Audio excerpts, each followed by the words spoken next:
Mimba wakaiwa nepiko mkazi wangu, mimba wakaiwa nepiko iwe Maria, mimba wakaiwa nepiko mkazi wangu, andina kana zuari nera nakakubata. Yosefa murume wake walifunga, achita kuzatisa chokoro mtunga. Yosefa murume wake walifunga, achita kuzatisa chokoro mtunga. Newe amcheneka ni murume wangu, newe amcheneka ni murume wangu, newe amcheneka ni murume wangu, newe amcheneka ni murume wangu.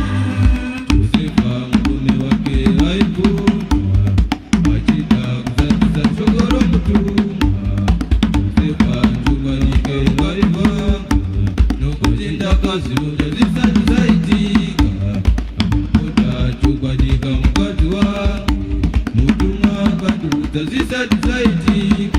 Ndati newe amcheneka ni murume wangu, newe amcheneka ni murume wangu, newe amcheneka ni murume wangu, newe amcheneka ni murume wangu.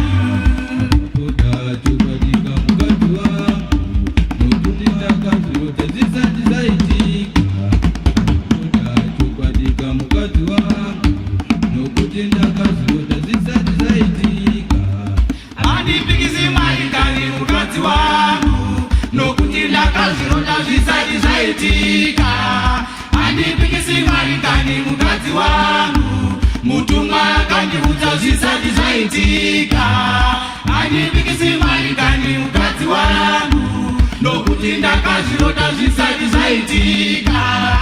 Andipikisi malikani mkazi wangu, mutumwa kandi utazisa zaitika.